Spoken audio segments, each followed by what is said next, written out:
미국 하버드 강의실이 발칵 뒤집어졌습니다. 한 교수가 웃으며 말했죠. 산으로 둘러싸인 땅에서 강대국이 나올 리가 없지 않습니까? 학생들이 따라 웃었습니다.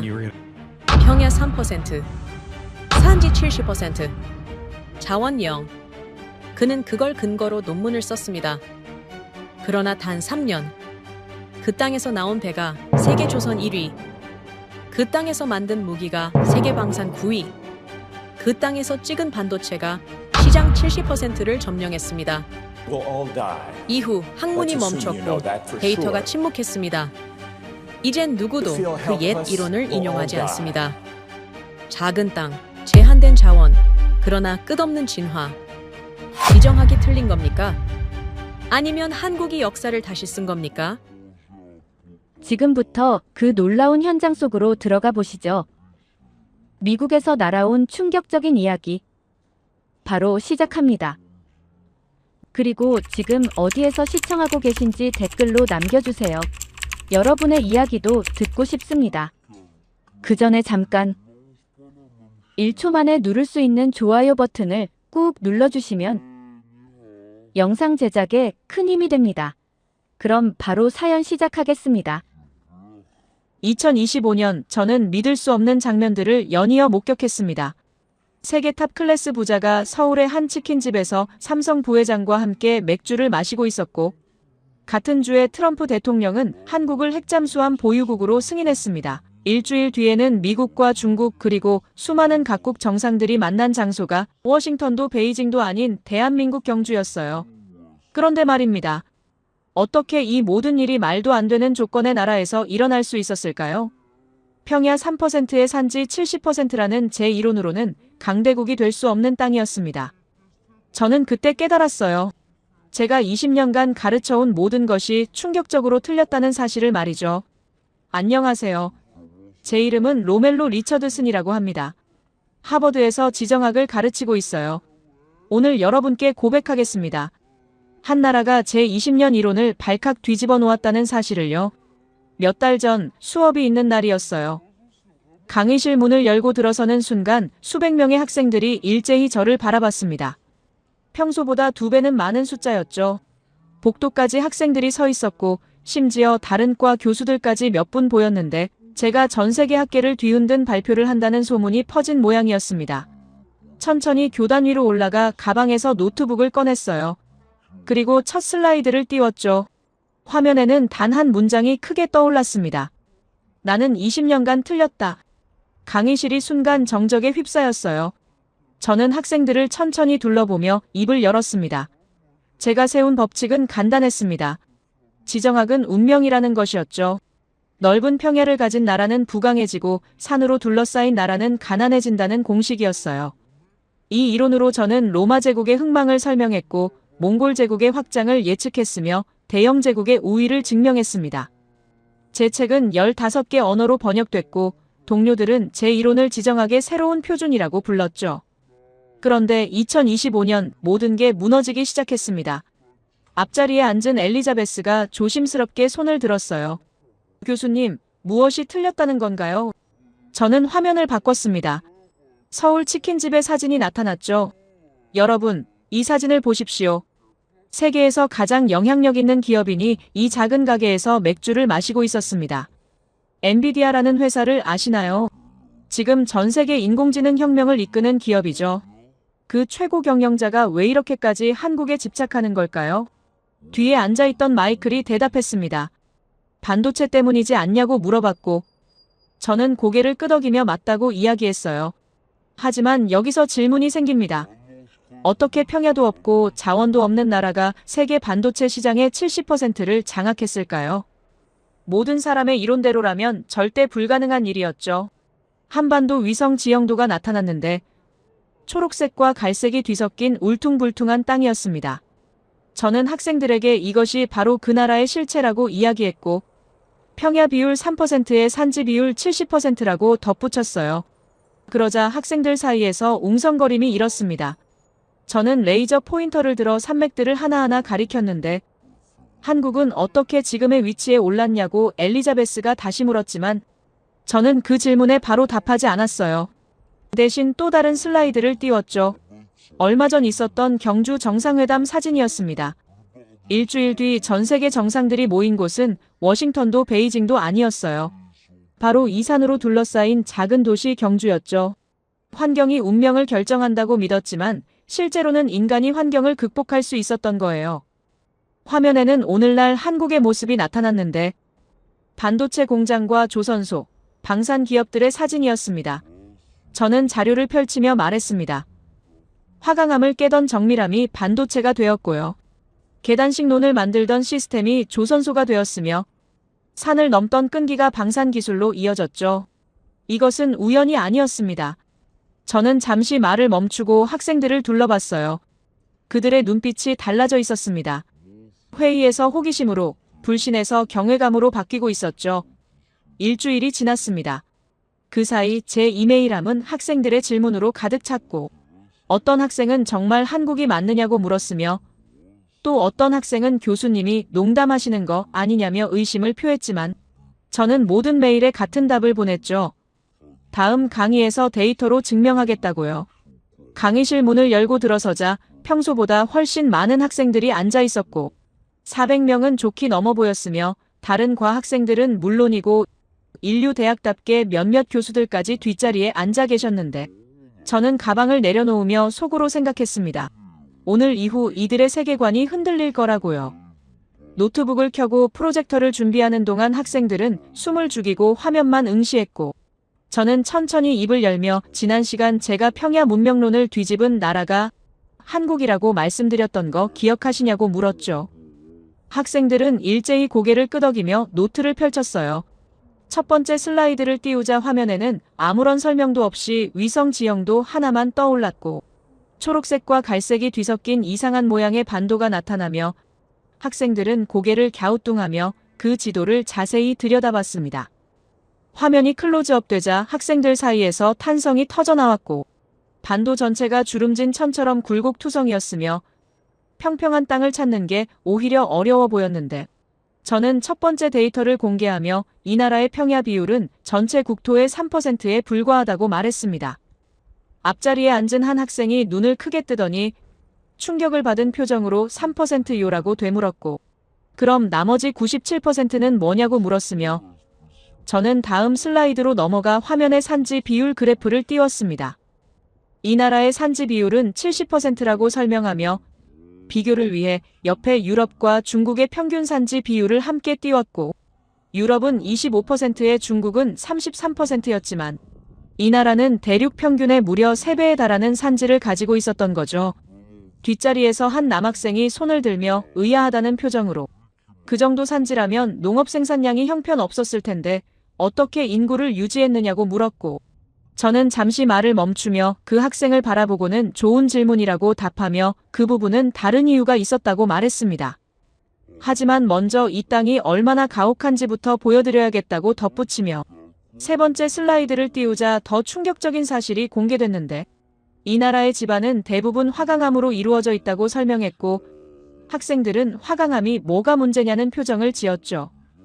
저는 천천히 설명을 이어가며 화강암은 단단하고 아름다운 돌이지만 농사를 짓기에는 최악의 조건이라고 말했고 화강암 집안에서는 쟁기가 제대로 들어가지 않으며 돌을 깨고 흙을 만드는 데만 엄청난 노력이 필요하다고 설명했으며 게다가 도로를 내는 것도 건축을 하는 것도 모두 어려워진다고 덧붙였습니다.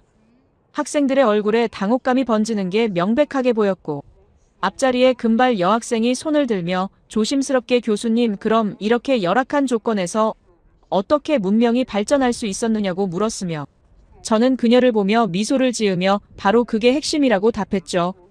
이 정도로 가혹한 환경이 오히려 특별한 결과를 만들어냈다고 말하며 네 번째 데이터를 보여줬는데 이 나라의 강수 패턴이 화면에 나타나며 월별 강수량 그래프가 펼쳐졌고 여름 석 달 동안 연간 강수량의 60% 이상이 집중적으로 쏟아진다고 설명했습니다.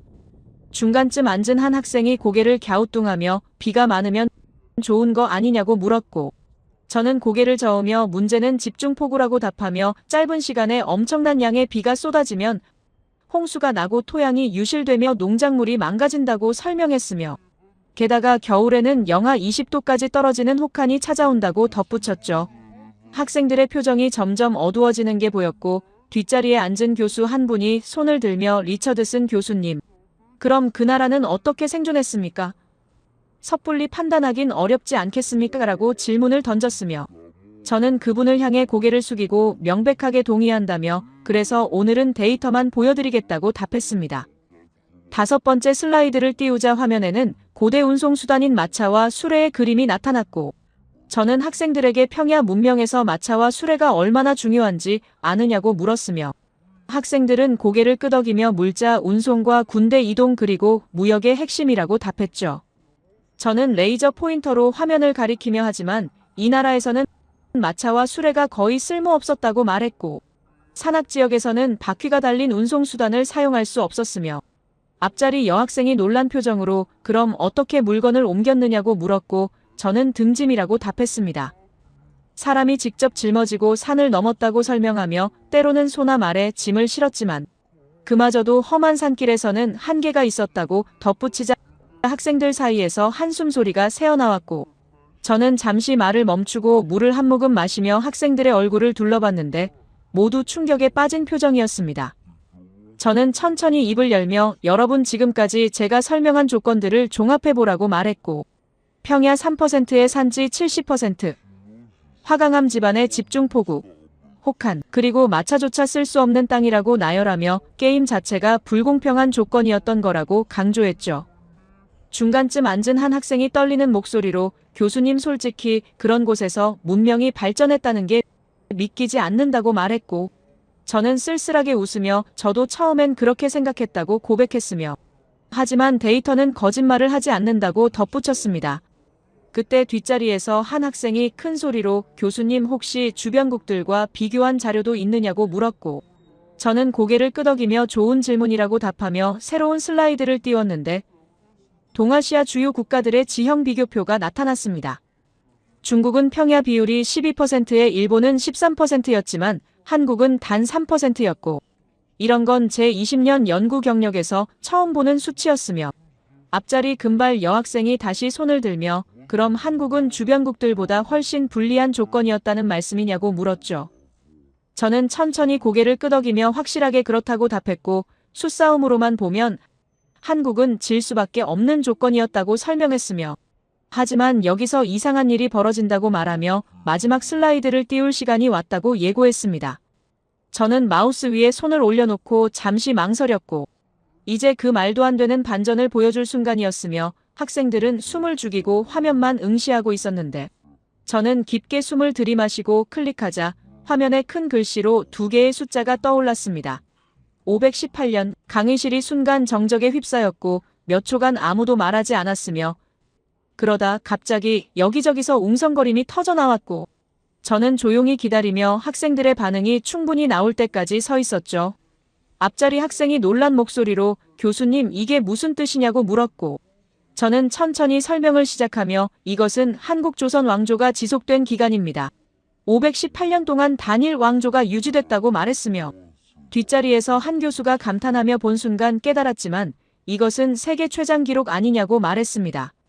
저는 고개를 끄덕이며 정확하다고 답하고 비교를 위해 다음 슬라이드를 띄웠는데 세계 주요 왕조들의 지속기간이 나타났고 프랑스 부르봉 왕조는 204년에 영국 튜더 왕조는 118년, 명나라는 276년이었지만 한국은 518년이었죠. 중간쯤 앉은 한 학생이 손을 들며 흥분된 목소리로 교수님, 이것은 동등한 비교가 아닌 것 같습니다. 한국이 압도적이잖아요 라고 말했고 저는 미소를 지으며 바로 그게 포인트라고 답하며 평야 3%의 나라가 세계 최장 왕조를 유지했다는 게 말이 되냐고 반문했습니다. 저는 잠시 말을 멈추고 학생들을 둘러봤고 그들의 눈빛이 완전히 달라져 있었으며 의심에서 경외감으로 바뀌고 있었는데 저는 다음 질문을 던지며 여러분 미국도 겨우 250년 역사를 가지고 있습니다. 그런데 이 산악 국가는 518년을 버텼다고 말했죠. 계속 학생들이 숫자를 듣고 충격받던 그 표정들이 보였어요.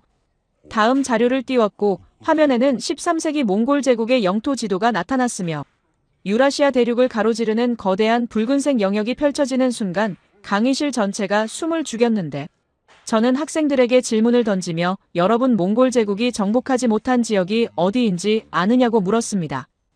몇몇 학생들이 손을 들며 유럽 서쪽 끝이라고 답했고 또 누군가는 일본이라고 말했으며 동남아시아라는 답도 나왔는데 저는 고개를 끄덕이며 모두 맞다고 인정했지만 하지만 한 가지 흥미로운 사실이 있다고 덧붙이며 몽골은 한국을 침략했고 실제로 항복을 받아냈지만 결국 완전한 통치에는 실패했다고 설명했죠.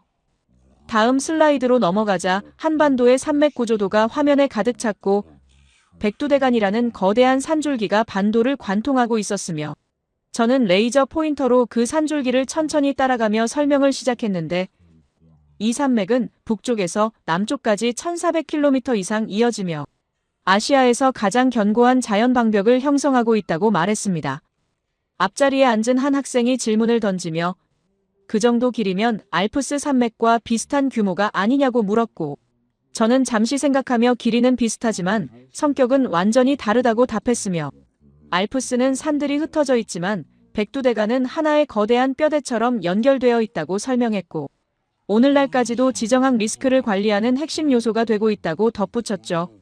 화면을 확대하자 백두대간에서 뻗어나온 수많은 지맥들이 드러났고 태백산맥과 소백산맥 그 외에도 크고 작은 산줄기들이 마치 나뭇가지처럼 반도 전체를 뒤덮고 있었으며 저는 학생들에게 이 구조가 한국을 천연 요새로 만들었다고 말했는데 뒷자리에서 한 남학생이 손을 들며 의문을 제기했습니다. 하지만 교수님 몽골군은 세계 최강이었잖아요. 이런 산맥 정도는 충분히 넘을 수 있었을 텐데요 라고 말했고 저는 고개를 끄덕이며 정확한 지적이라고 답했으며 실제로 몽골군은 산맥을 넘었다고 인정했지만 문제는 그 다음이었다고 덧붙이며 새 슬라이드를 띄웠죠. 화면에는 몽골의 한반도 침략 기록이 나타났고 1231년부터 1259년까지 거의 30년 동안 지속된 전쟁이었으며 저는 숫자를 하나하나 짚어가며 설명을 이어갔는데 몽골은 6차례나 대규모 침공을 감행했고 매번 평야지대는 쉽게 점령했지만 산악지역으로 들어가면 막대한 피해를 입었다고 자료에 기록되어 있었습니다. 한국인들은 산속으로 들어가 게릴라전을 펼쳤고 몽골군은 그들을 쫓아가다가 지형에 막혀 고전을 면치 못했으며 이것은 단순한 전술적 패배가 아니라 지정학 리스크를 제대로 읽지 못한 전략적 실수였다고 설명했는데 중간쯤 앉은 여학생이 손을 들며 조심스럽게 물었죠. 그런데 결국 한국은 항복했잖아요. 그럼 몽골이 이긴 거 아닙니까? 라고 말했고 저는 잠시 말을 멈추고 그녀를 바라봤으며 그리고 신중하게 답했는데 형식적으로는 그렇다고 인정하되 하지만 실질적으로 몽골이 한국을 완전히 통치한 적은 없었다고 설명했습니다. 다음 자료를 화면에 띄우자 몽골 측 기록에는 희한한 능력을 보여주는 표현이 나온다고 말했고 한반도는 정복했으나 다스리기 어렵다는 내용이었으며 산이 많아 군대를 주둔시키기 어렵고 보급로를 유지하는 것도 힘들며 무엇보다 주민들을 통제하는 게 불가능하다는 기록이 남아있었는데 이것은 몽골 제국 역사상 처음 겪는 상황이었죠. 저는 화면에 지형 단면도를 띄우며 평양에서 서울까지 그리고 서울에서 부산까지의 지형을 보여주는 그래프를 제시했고 학생들은 그래프를 보고 탄성을 질렀으며 끊임없이 오르락내리락하는 굴곡이 이렇게까지 심할 줄은 몰랐던 거였는데 저는 레이저 포인터로 그래프를 따라가며 이 모든 구간을 군대가 이동해야 한다고 상상해보라고 말했습니다. 미국이었다면 평탄한 도로를 따라 일주일이면 충분했겠지만 이 지형에서는 한 달이 걸렸고 앞자리에 금발 여학생이 작은 목소리로 보급이 악몽이었겠다고 중얼거렸으며 저는 고개를 끄덕이며 정확하다고 답했는데 몽골군의 가장 큰 강점은 기동력이었지만 한반도에서는 그 강점을 전혀 살릴 수 없었다고 덧붙였죠. 다음 사례로 넘어갈 시간이 왔고 17세기 청나라의 침략 기록을 보여줬으며 화면에는 병자호란 당시의 지도가 나타나며 청군은 압도적인 병력으로 한반도에 들어왔지만 역시 산악 지형 때문에 고전했다고 설명했는데 저는 구체적인 숫자를 제시하며 청군은 12만 대군을 동원했지만 그중 절반 이상이 보급과 지형 문제로 전투에 제대로 참여하지 못했다고 자료가 증언하고 있다고 말했습니다. 학생들은 믿기 힘들다는 표정을 지으며 서로 얼굴을 마주봤고 저는 설명을 이어가며 겨울이었고 산길은 얼어붙었으며 식량을 나르는 것조차 거의 불가능했다고 말했는다. 뒷자리에 한 남학생이 질문을 던지며 그럼 청나라도 통치에 실패했느냐고 물었고 저는 고개를 저으며 청은 더 영리했다고 답했죠. 그들은 발상의 전환을 했고 직접 통치를 포기한 채 한국의 왕조를 그대로 두고 조공만 받는 방식을 선택했으며 산악지형을 직접 관리하는 것보다 훨씬 효율적이었다고 설명했는데 이것은 일종의 역발상이었고 모두를 위해 말씀드리지만 청나라는 한국을 정복하지 않고 오히려 인정함으로써 실리를 취한 거였습니다. 세 번째 사례를 보여줄 차례가 왔고 저는 슬라이드를 넘기며 20세기 초반 일본의 침략을 언급했으며 일본은 가장 조직적이고 현대적인 방식으로 한반도를 점령했지만 그들조차 완전한 통치에는 어려움을 겪었다고 설명했는데 화면에는 일본군의 한반도 주둔 배치도가 나타났습니다. 학생들은 그 지도를 보며 고개를 갸우뚱했고 군대가 주로 평야지대와 해안가에만 집중되어 있었는데 저는 그 이유를 설명하며 산악지역까지 병력을 배치하는 건 비용이 이렇게까지 많이 들어서 포기할 수밖에 없었다고 말했고 일본 측 기록에는 흥미로운 표현이 나온다고 덧붙이며 한반도의 산악지역은 통치 불가 지역이라는 내용을 소개했죠.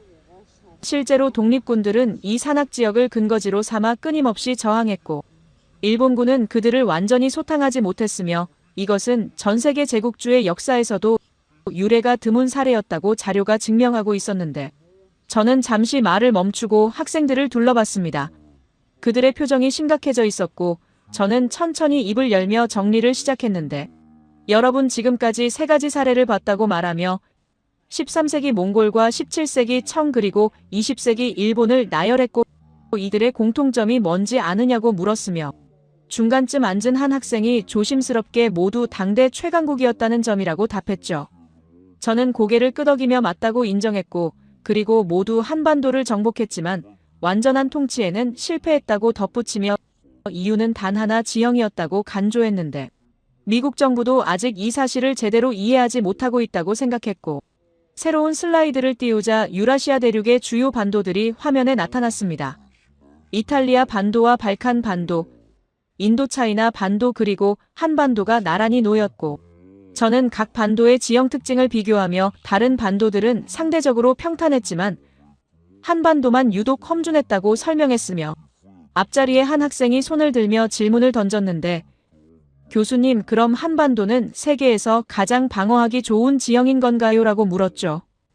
저는 잠시 생각하고 신중하게 답했는데 방어하기 좋다기보다는 외세가 통치하기 가장 어려운 지형이라고 표현하는 게 정확하다고 말했고 저는 구체적으로 설명을 이어가며 방어와 통치는 다르다고 덧붙였으며 외부 세력이 들어와서 전투에서 이기는 것은 가능하지만 그 땅을 실질적으로 지배하고 관리하는 것은 별개의 문제라고 강조했습니다.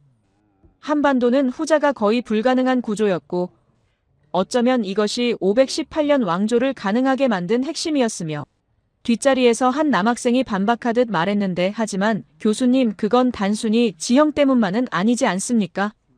주민들의 저항도 큰 역할을 했을 텐데요 라고 질문을 던졌죠.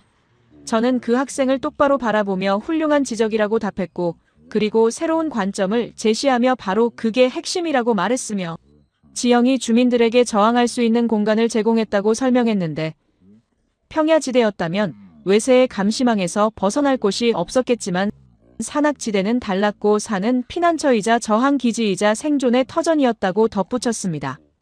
마지막 슬라이드를 띄우자 화면에는 외세 침략 연표가 나타났고 13세기부터 20세기까지 수많은 침략과 전쟁이 기록되어 있었으며 저는 학생들에게 이 모든 침략자들이 한반도를 점령했지만 단 한 번도 완전히 통치하지 못했다고 말했고 그리고 결정적인 문장을 덧붙이며 유라시아 역사상 이런 사례는 한반도가 유일하다고 강조했죠. 정복은 가능했지만 통치는 불가능했던 그래서 결국 외세가 포기할 수밖에 없었던 유일한 반도라고 설명했고 앞자리에 금발 여학생이 작은 목소리로 중얼거리며 그럼 한국은 지형 덕분에 살아남은 건가요? 라고 말했으며 저는 그 말을 듣고 잠시 생각했는데 그리고 조심스럽게 답했습니다. 강의실로 향하는 복도를 걸으며 저는 자료를 다시 한번 확인했고 문을 열자 익숙한 광경이 펼쳐졌는데 많은 학생들이 앉아 있었으며 이 강의는 이제 캠퍼스 전체에 화제가 되어 있었고 어쩌면 하버드 역사상 가장 많은 청중을 모은 지정학 강의가 될지도 모른다는 생각이 들었습니다. 저는 슬라이드 창에 아시아의 전염병 확산 지도를 보여줬어요.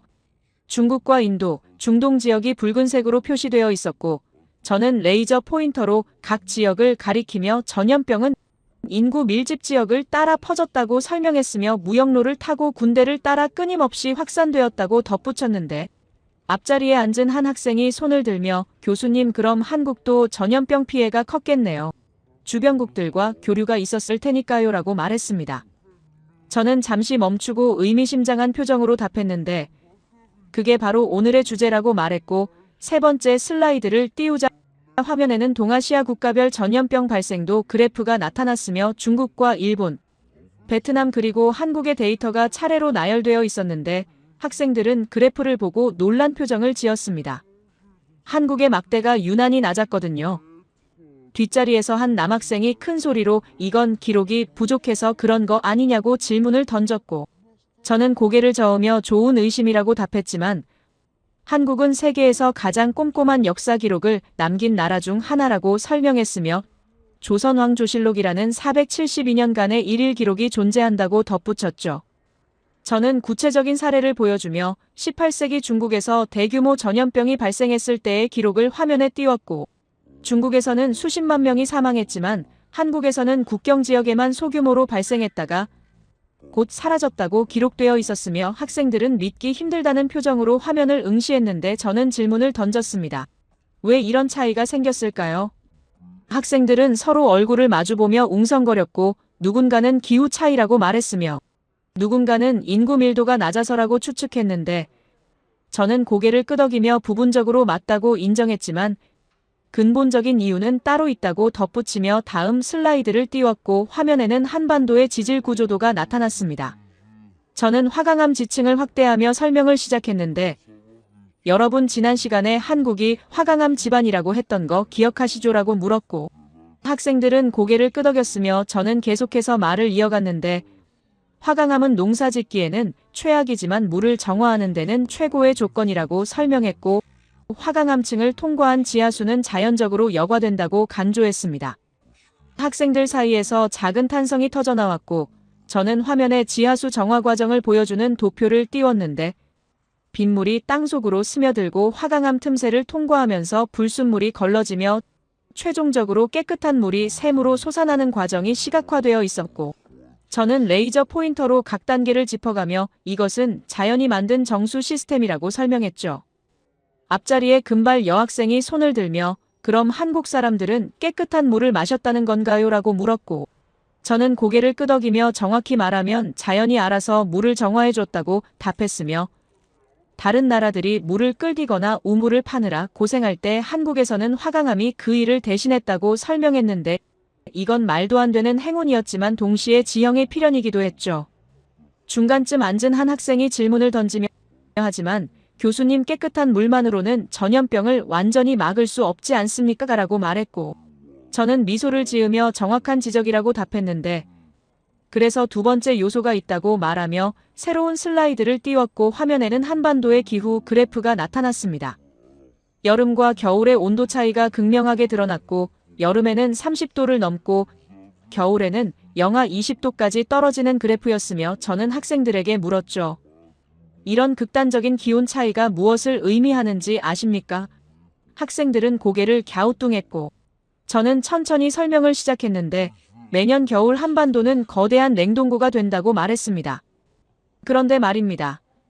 그 추위는 해충과 병원균을 대량으로 죽인다고 설명했고 자연이 매년 자동으로 방역을 해주는 셈이라고 덧붙였으며 뒷자리에서 한 남학생이 반박하듯 하지만 시베리아도 추운데 거기도 같은 효과가 있지 않냐고 물었는데 저는 그 질문을 기다렸다는 듯 답했습니다. 시베리아는 너무 춥고 건조해서 애초에 인구가 살기 어렵다고 설명했고 한국은 겨울에는 충분히 춥고 여름에는 충분히 따뜻해서 사람이 살 수 있는 절묘한 균형을 이룬다고 말했으며 이것은 물리적으로 완벽한 조건이었다고 강조했는데 저는 더 구체적인 데이터를 보여주기 시작했습니다. 화면에는 병원균 생존 온도표가 나타났고 대부분의 병원균은 영하 10도 이하에서 활동이 급격히 떨어진다고 표시되어 있었으며 저는 말했죠. 한반도는 매년 겨울마다 이 온도 이하로 떨어진다고 설명했고 앞자리에 한 학생이 작은 목소리로 중얼거렸는데 그럼 매년 리셋되는 건가요? 라고 말했습니다. 저는 고개를 끄덕이며 정확한 표현이라고 답했고 자연이 만든 자동 방역 시스템이라고 덧붙였으며 다음 슬라이드로 넘어가자 두 가지 요소를 결합한 도표가 나타났는데 화강암 지하수 정수와 겨울 혹한 방역이 함께 작동하는 구조가 시각화되어 있었고 저는 레이저 포인터로 화면을 가리키며 여름에는 집중폭우가 쏟아져서 땅을 씻어내고 그 물은 화강암층을 통과하며 정화된다고 설명했습니다. 그리고 겨울에는 혹한이 찾아와 해충과 병원균을 제거한다고 말했으며 이 사이클이 매년 반복되면서 한반도는 다른 지역보다 위생적인 환경을 유지할 수 있었다고 덧붙였는데 이게 된다면 이것은 인류 문명사에서 유례가 드문 자연의 선물이었고 중간쯤 앉은 여학생이 손을 들며 교수님 그럼 한국 사람들은 이 사실을 알고 있었습니까? 라고 질문을 던졌습니다. 저는 잠시 생각하고 조심스럽게 답했는데 과학적으로 이해하지는 못했겠지만 경험적으로는 알고 있었을 거라고 말했고 저는 구체적인 예를 들며 한국의 전통 가옥 구조를 보면 우물을 집 가까이에 두는 관습이 있었다고 설명했으며 또한 겨울을 나는 저장 기술도 발달했다고 덧붙였는데 이런 것들이 모두 자연환경에 적응한 결과라고 강조했습니다. 새로운 자료를 보여주기 시작했고 19세기 서양 선교사들이 쓴 한국 여행기가 화면에 나타났으며 그들은 한국의 우물물이 유난히 깨끗하다고 기록했고 겨울 추위가 혹독하지만 질병이 적다고 놀라워했다는 내용이 적혀 있었는데 학생들은 화면에 띄운 원문을 조용히 읽으며 고개를 끄덕였습니다. 다음 화면에는 한반도의 지형과 기후, 지질이 결합된 종합 도표가 나타났고 저는 레이저 포인터로 각 요소를 짚어가며 정리를 시작했는데 화강암 지하수 정수와 겨울 혹한 방역 이 두 가지가 결합해서 자연 방역 시스템을 만들었다고 설명했으며 저는 학생들에게 말했습니다. 이것은 인간이 설계한 게 아니라 자연이 만들어낸 우연의 산물이라고 강조했고 하지만 그 우연 덕분에 한국 사람들은 다른 지역보다 질병으로부터 상대적으로 안전할 수 있었다고 말했으며 중간쯤 앉은 학생이 작은 목소리로 그럼 한국은 운이 좋았던 건가요? 라고 중얼거렸는데 저는 잠시 멈추고 조심스럽게 답했습니다.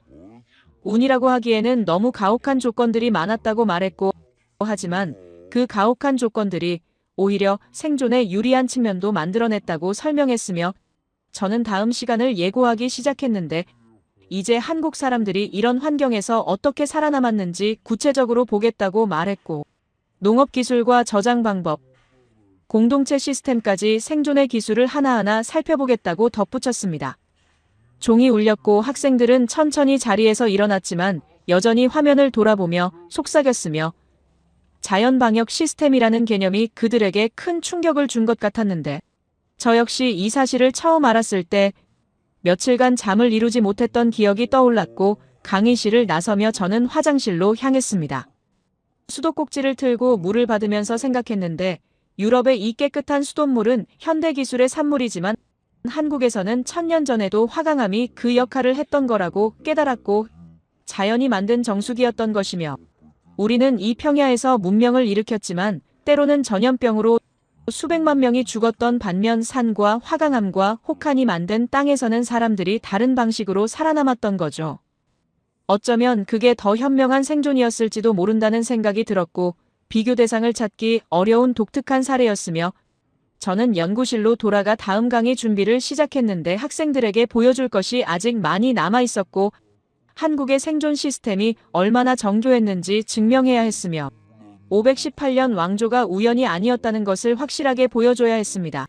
강의 시작 10분 전 저는 특별한 준비물을 꺼내 교탁 위에 올려놓았고 세계 주요 왕조들의 통계 자료를 정리한 두툼한 폴더였으며 학생들이 하나, 둘 들어오면서 교탁 위 자료를 신기하게 쳐다봤는데 정각이 되자 저는 바로 본론으로 들어갔습니다.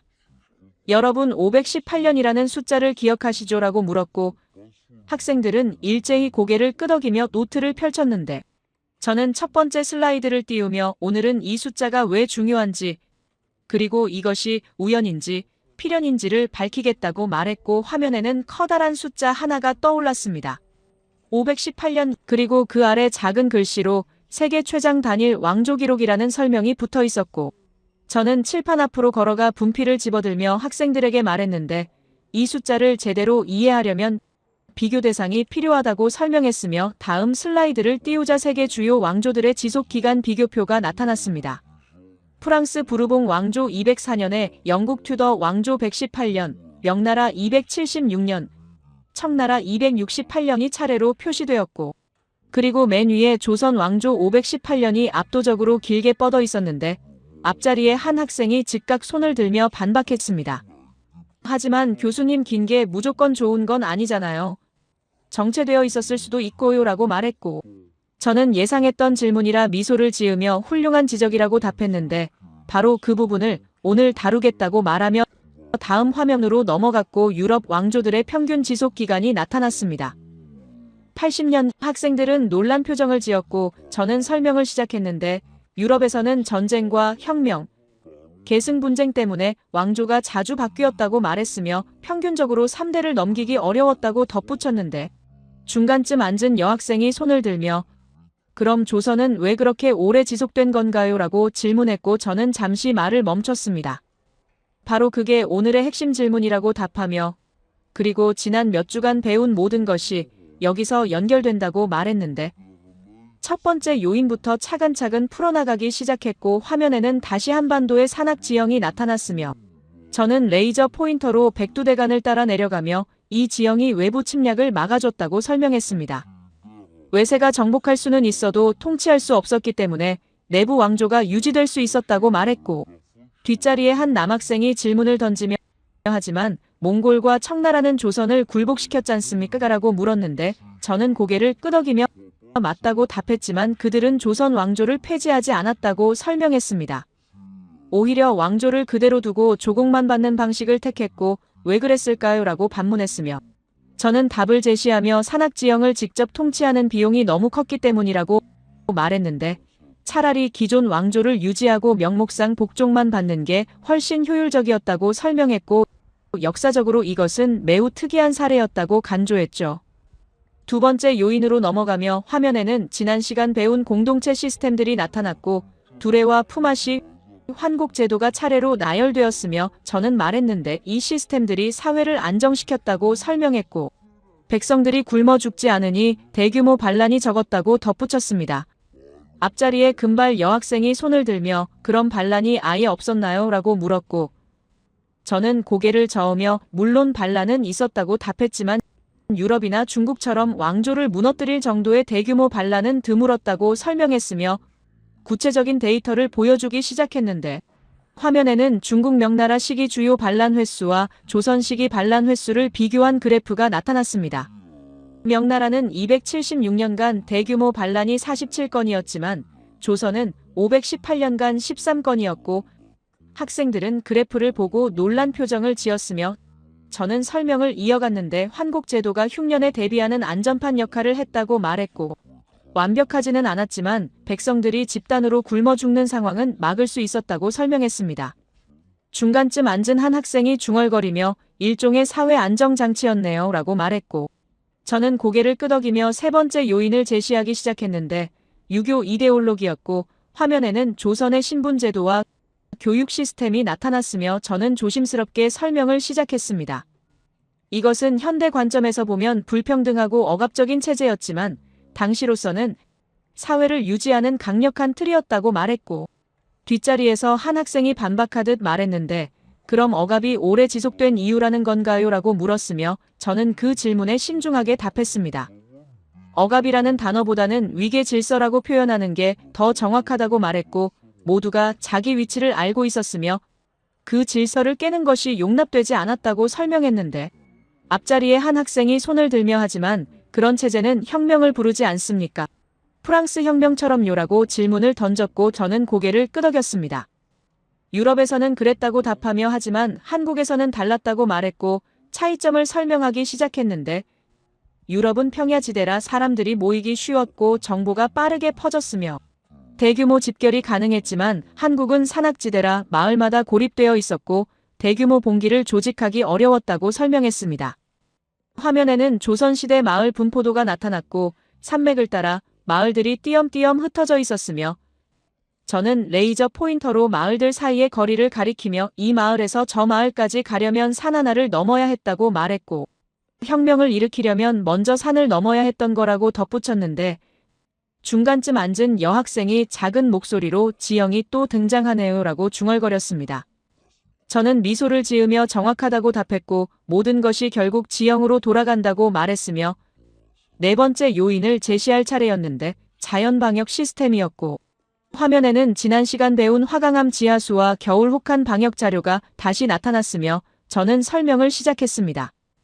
왕조가 오래 지속되려면 백성이 살아야 한다고 말했고 유럽과 중국에서는 대규모 전염병이 인구의 30% 이상을 죽이는 일이 반복되었으며 그럴 때마다 사회가 혼란에 빠졌고 왕조가 무너지기도 했다고 설명했는데 하지만 조선에서는 상대적으로 전염병 피해가 적었다고 덧붙였습니다.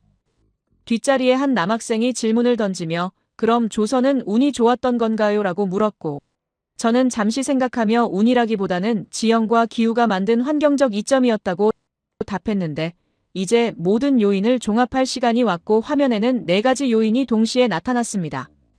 천연 요새 지형과 공동체 안전망, 유교 위계 질서, 자연 방역 시스템이 한 화면에 펼쳐졌고 저는 레이저 포인터로 각 요인을 가리키며 이 4가지가 유기적으로 결합해서 518년이라는 기록을 만들어냈다고 설명했으며 하나만으로는 불가능했을 거라고 말했는데 지형이 외세를 막아주고 공동체가 백성을 살리고 이데올로기가 질서를 유지하고 자연이 병균을 제거한 거라고 정리했습니다.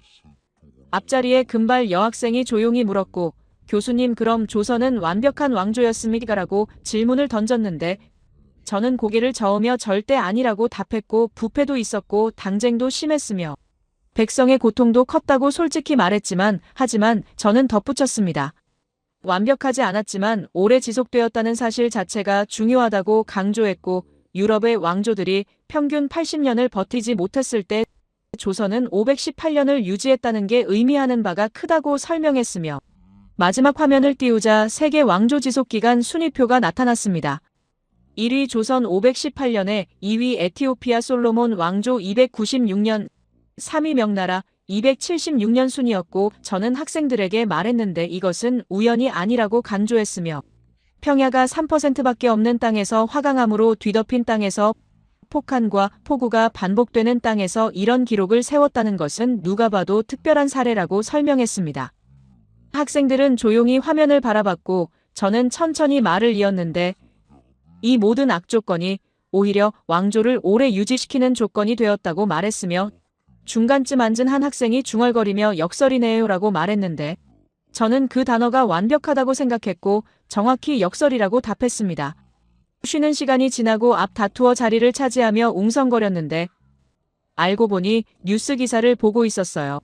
트럼프 대통령이 한국을 세계 8번째 핵잠수함 보유국으로 승인한 거였고 학생들은 일제히 숨을 멈췄으며 저는 설명을 이어갔는데 유엔 안전보장이사회 상임이사국 5개 나라와 인도, 브라질 다음이었다고 말했고 이것은 단순한 무기 판매 승인이 아니라 전략적 동맹의 격상이었다고 강조했습니다. 한국은 애초에 핵무기가 없고 핵잠수함이 무슨 의미가 있습니까? 라고 질문을 던진 학생에게 저는 그 질문을 기다렸다는 듯 답했는데 바로 그게 핵심이라고 말했으며 핵무기 없이 핵잠수함을 보유한다는 것은 군사기술 자체를 인정받았다는 뜻이라고 설명했습니다. 중간쯤 앉은 한 학생이 중얼거리며 누구도 넘볼 수 없는 기술력이네요 라고 말했고 저는 고개를 끄덕였는데 다음 화면으로 넘어가자 캐나다 총리가 잠수함 내부에서 웃고 있는 사진이 나타났으며 저는 설명을 시작했습니다. 캐나다 총리는 한국 방문 중 공식 일정을 변경해가며 한국산 잠수함 시승을 요청했다고 말했고 단순한 외교 제스처가 아니라 진지한 기술 검증이었다고 덧붙였는데 캐나다는 자국 해군을 위한 차세대 잠수함을 물색 중이었고 한국 기술을 직접 체험하고 싶어 했다고 설명했으며 비록 계약이 성사되지 않더라도 이 자체가 한국 방산의 위상을 보여주는 사건이었습니다. 뒷자리에서 한 학생이 감탄하듯 말했고 선진국 총리가 먼저 찾아온 거네요 라고 중얼거렸는데 저는 미소를 지으며 그게 끝이 아니라고 말했고 결정적 장면을 보여줄 차례였으며 다음 슬라이드를 띄우자 학생들은 일제히 탄성을 질렀습니다. 화면에는 경주 불국사 앞에 늘어선 경호 차량들과 취재진들이 가득했고 저는 천천히 말했는데 2025년 3월 미국과 중국 정상이 만난 장소라고 설명했으며 워싱턴도 아니고 베이징도 아니고 한국 경주였다고 강조했는데 천년 고도에서 세계 질서가 논의되고 있었다고 말했습니다. 이제 한국은 아시아의 중심이 되어 있었고 미국과 중국 사이에서 균형을 잡는 유일한 나라가 되어 있었으며 양쪽 모두가 신뢰할 수 있는 중재자로 인정받고 있었다고 말했는데 중간쯤 앉은 여학생이 작은 목소리로 부러운 위치네요 라고 중얼거렸고 저는 그 말에 고개를 끄덕였습니다. 저는 새로운 슬라이드를 띄웠고 화면에는 한국의 반도체 시장 점유율 그래프가 나타났으며 메모리 반도체 70%라는 숫자가 크게 표시되어 있었는데 저는 레이저 포인터로 그래프를 가리키며 설명을 시작했습니다. 한국이 메모리 반도체 시장의 70%를 장악하고 있다고 말했고 세계 모든 스마트폰과 컴퓨터, 서버에 한국산 칩이 들어간다고 강조했는데 이것은 단순한 제조업이 아니라 디지털 시대의 심장을 쥐고 있다는 뜻이었고 이게 된다면 세계 경제를 좌우할 수 있는 힘이라고 설명했습니다. 앞자리에 앉은 여학생이 질문을 던지며 교수님 그런데 이게 518년 왕조와 무슨 관계가 있나요? 라고 물었고 저는 바로 그 질문을 기다렸다는 듯 미소를 지었으며 이제 모든 것을 연결할 시간이라고 말했는데 다음 화면에는 한국의 복잡한 해안선 지도와 현대 조선소 사진이 나타났고 저는 설명을 이어갔는데 한국의 해안선은 세계에서 가장 복잡하다고 말했으며 작은 섬과 많이 무수히 많아서 배를 만들고 다루는 기술이 자연스럽게 발달했다고 덧붙였습니다. 그리고 그 DNA가 현대 조선업으로 이어졌다고 강조했고 한국은 세계 조선 시장의 40%를 차지하고 있으며 특히 LNG 운반선은 거의 독점 수준이라고 설명했는데 복잡한 것을 다루는 능력이 수백 년간 축적되어 있었던 거라고 말했고 뒷자리에서 한 학생이 작은 목소리로 모든 게 연결되어 있네요 라고 중얼거렸습니다. 마지막 화면에는 한반도의 산악 지형과 현대방산 무기 사진이 나타났고 저는 설명을 시작했는데 산을 넘고 또 넘으며 살아온 민족이라고 말했으며 험난한 지형을 정복하는 기술이 몸에 배어 있었다고 강조했는데 그 DNA가 방산 기술이 되었다고 설명했습니다. 한국은 세계 방산 수출 9위까지 올라왔고 특히 한국형 자주포와 천국 미사일은 세계 최고 수준으로 인정받고 있으며 산악 지형에서 싸우는 능력이 현대 무기 기술로 전환된 거라고 말했어요. 오랫동안 쌓인 문화가 기술이 되었으며 역사가 국력이 된 거라고 강조했고 다음 화면에는 2025년 한국의 주요 지표들이 나타났습니다. 반도체 70%에 조선 40%, 방산 수출 9위, 1인당 GDP 35,000달러, 문화 콘텐츠 수출 세계 6위라는 숫자들이 차례로 표시되었고 저는 학생들에게 말했는데 이것이 2025년 한국의 현실이라고 설명했으며 평야 3%의 나라가 세계 10위권 경제대국이 되어 있었다고 간주했습니다. 학생들은 조용히 화면을 바라봤고 저는 천천히 말을 이었는데 제가 처음 평야 문명론을 주장했을 때는 이런 나라가 존재할 수 없다고 생각했다고 고백했으며 하지만 한국은 제 이론을 완전히 뒤집어 놓았다고 솔직히 인정했는데 그리고 저는 학자로서 제 오류를 바로잡아야 한다고 말했습니다. 학기 마지막 특강 날이 다가왔고 강의실 밖에는 평소보다 훨씬 많은 학생들이 줄을 서 있었으며 심지어 다른 과 교수들까지 참관하러 온다는 소식이 들렸는데 제가 무언가 중요한 발표를 할 거라는 소문이 캠퍼스에 퍼진 모양이었고 저는 연구실에서 오래된 책 한 권을 꺼내 들었습니다. 표지에는 지형과 문명이라는 제목이 선명했고 2005년에 출간된 제 대표작이었으며 20년 동안 수많은 대학에서 교재로 쓰였고 제 학문 인생의 정점이었던 책인데 오늘 저는 이 책의 핵심 결론을 수정하겠다고 선언할 예정이었고 손이 미세하게 떨렸습니다. 강의실에 들어서자 자리가 하나도 남지 않았고 복도까지 학생들이 서 있었으며 뒷벽에는 동료 교수 5명이 팔짱을 끼고 서 있었는데 저는 천천히 교단으로 걸어갔고 책을 교탁 위에 내려놓으며 마이크를 잡았습니다. 여러분, 오늘은 특별한 날이라고 제가 20년 동안 믿어온 이론을 공개적으로 수정하는 날이라고 말했고 강의실이 순식간에 조용해졌으며 학생들은 숨을 죽이고 제 다음 말을 기다렸는데 저는 책을 들어 올리며 이 책에서 저는 평야가 문명의 필수 조건이라고 주장했다고 설명했고 평야 없이는 안정적인 사회도 경제 발전도 불가능하다고 단언했다고 덧붙였습니다. 앞자리에 앉은 여학생이 조용히 물었고 교수님 그럼 그 이론이 틀렸다는 건가요? 라고 질문을 던졌는데 저는 고개를 끄덕이며 정확히는 불완전했다고 답했고 세상에는 제가 상상하지 못한 발레가 존재했다고 말했으며 그 발레가 결국 새로운 법칙이 되어야 한다고 강조했습니다. 저는 교단에서 내려와 학생들 사이로 걸어갔고 이것은 제게 쉬운 결정이 아니었다고 고백했는데 학자가 자신의 20년 이론을 철회한다는 것은 학문적 자살과 같다고 말했지만 하지만 진실 앞에서 학자는 겸손해야 한다고 덧붙였으며 제가 틀렸다면 인정해야 한다고 간주했습니다. 중간쯤 걸어가 한 학생 옆에 멈춰섰고 저는 질문을 던졌는데 한국을 알기 전과 후 제 세계관이 어떻게 달라졌는지 아십니까? 라고 물었으며 학생들은 고개를 저었고 저는 설명을 시작했습니다. 평야 3%에서 메모리 반도체 점유율 70%가 나왔고 산지 70%에서 세계 조선시장 40%를 차지했으며 화강암 집안에서 나노미터 단위 정밀 가공이 탄생했고 집중 폭우와 혹한 속에서 문화 수출 세계 6위가 등장했다고 말했는데 이 모든 것이 제 이론으로는 설명이 안 되었고 저는 이렇게까지 명확한 데이터를 무시할 수 없었다고 고백했습니다. 뒷벽에 서 있던 동료 교수 한 명이 손을 들며 질문을 던졌고 로멜로 그럼 자네 이론 전체를 폐기하겠다는 건가라고 물었는데 저는 고개를 저으며 폐기가 아니라 확장이라고 답했고 평야 문명론은 여전히 유효하지만 전부는 아니라고 설명했으며 평야가 없어도 세계 10위권 경제가 가능하다는 것을 한국이 증명했다고 강조했습니다. 저는 다시 교단으로 돌아왔고 화면에 새로운 슬라이드를 띄웠는데 지정학의 새로운 원리라는 제목이 나타났으며 저는 천천히 읽기 시작했습니다. 지정학은 운명이 아니라 의지다라고 문화가 환경을 이긴다고 말했고 시스템이 지리보다 강하다고 강조했으며 그리고 한국은 그 살아있는 증거라고 덧붙였는데 학생들은 조용히 화면을 바라봤고 저는 설명을 이어갔습니다.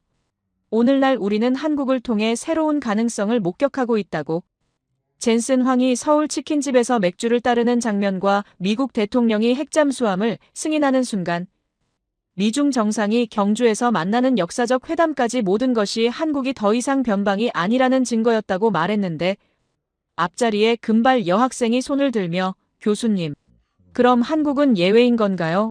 아니면 새로운 모델인 건가요? 라고 질문을 던졌고 저는 잠시 생각했습니다.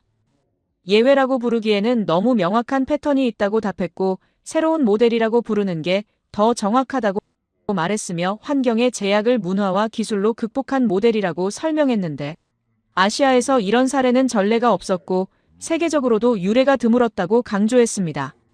저는 다음 화면으로 넘어갔고 세계 주요 문명들의 발전 조건이 나타났는데 메소포타미아는 유프라테스 평야, 이집트는 나일강 평야, 중국은 황하 평야, 인도는 겐지스 평야였고 모두 넓은 평야를 기반으로 했다고 설명했으며 하지만 한국은 달랐다고 간조했습니다. 평야가 아니라 산과 바다로 둘러싸인 땅이었고 자원이 아니라 사람에 의존한 나라였으며 환경이 아니라 시스템으로 버틴 사회였다고 말했는데 일본 또한 섬나라로 자원이 부족했지만 명치유신 이후 제국주의로 자원을 약탈했고 한국은 그조차 하지 않고 방산 수출 9위까지 올라왔다고 설명했으며 이 또한 특별한 경우였습니다. 뒷자리에서 한 남학생이 질문을 던졌고 교수님 그럼 다른 나라들도 한국처럼 될 수 있습니까? 라고 물었는데 저는 조심스럽게 답했고 쉽지는 않을 거라고 말했으며 한국이 가진 독특한 조건들이 있었다고 설명했습니다. 수백 년간 축적된 문화적 자산과 화강암이 주는 천연정수 시스템, 산악지형이 강제한 공동체 정신, 혹한이 만든 자동 방역 능력이 결합되어 있었고 여기에 2025년 젠슨 황의 방문과 핵잠수함 승인, 경주 정상회담까지 더해지며 세계가 인정하는 나라가 되었다고 말했는데 단순히 따라할 수 있는 모델은 아니라고 덧붙였습니다. 저는 마지막 슬라이드를 띄웠고 화면에는 간단한 문장 하나가 나타났습니다. 문화가 지리를 이긴다라고 저는 학생들에게 말했는데 이것이 제가 한국에서 배운 가장 중요한 교훈이라고 설명했으며 환경은 조건일 뿐 결정 요인이 아니라고 강조했습니다. 의지와 문화가 환경을 극복할 수 있고 기술이 지리보다 강할 수 있으며 시스템이 자원보다 중요할 수 있다고 말했는데 한국은 그 모든 것을 보여준 살아있는 실험실이었고 앞자리에 앉은 여학생이 조용히 물었습니다. 교수님, 그럼 지정학 자체가 의미 없어지는 건 아닌가요? 라고. 저는 고개를 저으며 아니라고 답했고 지정학은 여전히 중요하다고 말했지만 절대적이지는 않다고 덧붙였는데 지리적 조건은 출발점일 뿐 종착점은 아니라고 설명했고 한국은 최악의 출발점에서 반도체 70%와 조선 40%라는 최고의 결과를 만들어낸 케이스라고 강조했으며 모두를 위해 이것은 희망의 메시지가 되어야 한다고 말했습니다. 저는 교탁으로 돌아와 책을 다시 들어 올렸고 이 책의 개정판을 준비하고 있다고 발표했는데 새로운 장을 추가할 예정이라고 말했으며 제목은 한국 사례 문화가 지리를 이기다라고 밝혔고 한국을 단순한 예외가 아니라 새로운 법칙으로 다룰 거라고 설명했습니다. 강의실이 조용했고 저는 마지막 말을 준비했는데 여러분 학자로서 틀렸다는 것을 인정하는 건 어렵다고 말했지만 배울 수 있다는 것은 축복이라고 덧붙였으며 한국은 제게 그 기회를 주었다고 감사를 표했고 20년 이론을 넘어서 새로운 진실을 볼 수 있게 해줬다고 강조했습니다. 박수가 잦아들고 학생들이 자리에 앉자 저는 마지막 이야기를 시작했고 여러분 지난 몇 주간 우리는 긴 여정을 함께 했다고 말했으며 평야 3%의 땅에서 시작해서 화강암 지하수와 혹한 방역을 거쳐 2025년 젠슨 황의 치킨집까지 왔다고 설명했는데 이제 마지막 질문을 던질 시간이라고 말했습니다. 한국은 위험한 반도였는지 아니면 위대한 나라였는지라고 물었고 학생들은 조용히 제 다음 말을 기다렸으며 저는 천천히 답을 풀어나가기 시작했는데 둘 다였다고 말했고 위험했기 때문에 위대해질 수 있었다고 강조했으며 이것이 제가 한국에서 배운 최종 교훈이라고 덧붙였습니다. 화면에는 한반도 지도가 나타났고 중국과 러시아, 일본에 둘러싸인 위치가 선명했으며 저는 레이저 포인터로 지도를 가리키며 이 위치를 보십시오라고 말했는데 역사상 가장 위험한 지정학적 위치 중 하나였다고 설명했고 삼면이 강대국으로 둘러싸여 있었다고 강조했습니다.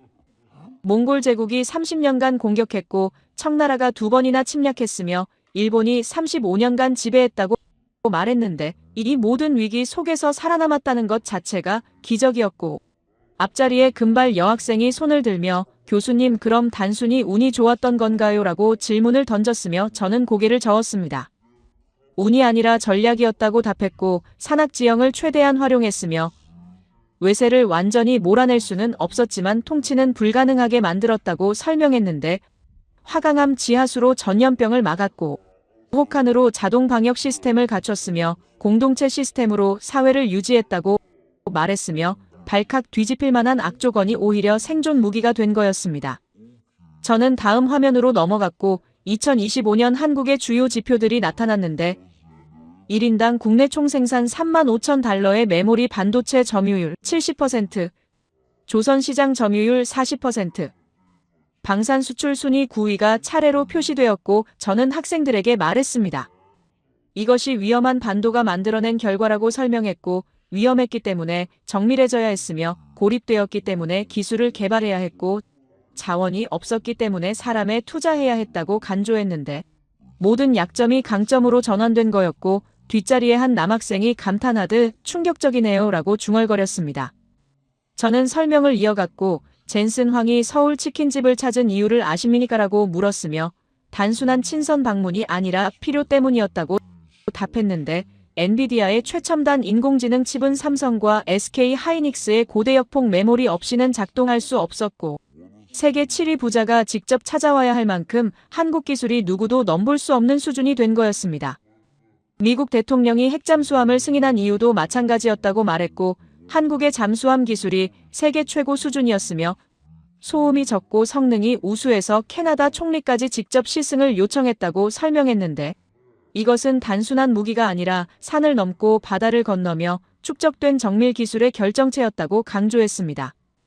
그리고 경주에서 미중 정상회담이 열린 것은 애초에 우연이 아니었다고 말했고 한국이 양쪽 모두에게 신뢰받는 중재자였기 때문이었으며 미국의 동맹이면서도 중국과 경제적으로 긴밀했고 아시아의 중심에서 균형을 잡는 유일한 나라였다고 설명했는데 위험한 위치가 오히려 전략적 가치가 된 거였습니다. 앞자리에 앉은 여학생이 조용히 물었고 교수님 그럼 한국의 미래는 어떻게 될까요? 라고 질문을 던졌는데 저는 잠시 생각하며 답했고 솔직히 예측하기 어렵다고 말했지만 한 가지는 확실히 알 수 있다고 덧붙였습니다. 한국은 더 이상 약소국이 아니라는 것이라고. 반도체와 조선, 방산기술에서 세계 최고 수준이었고 문화 콘텐츠로 전 세계를 사로잡고 있었으며 지정학적으로도 중요한 위치를 차지하고 있었다고 설명했는데 위험한 반도에서 필수 불가결한 나라로 변모한 거였고 중간쯤 앉은 한 학생이 중얼거리며 부러운 성공 스토리네요 라고 말했습니다. 저는 마지막 슬라이드를 띄웠고 화면에는 한반도가 빛나는 야경 사진이 나타났으며 인공위성에서 촬영한 밤 풍경이었는데 남쪽은 불빛으로 환했고 북쪽은 어두웠으며 저는 이 대비가 모든 것을 말해준다고 설명했습니다. 같은 반도에서 같은 지리적 조건에서 출발했지만 결과는 완전히 달랐고 차이를 만든 것은 지형이 아니라 선택이었으며 시스템이었고 문화였다고 강조했는데 지정학은 운명이 아니라 의지라는 제 새로운 이론의 완벽한 증거였고 학생들은 숙연하게 화면을 바라봤습니다. 저는 교탁 앞에서 한 걸음 물러서며 마지막 말을 준비했고 여러분 저는 20년 동안 평야 문명론을 가르쳤다고 말했으며 하지만 한국은 그 이론이 불완전했다는 것을 보여줬다고 고백했는데 학자로서 틀렸다는 것을 인정하는 건 쉽지 않았지만 진실 앞에서는 겸손해야 한다고 강조했습니다.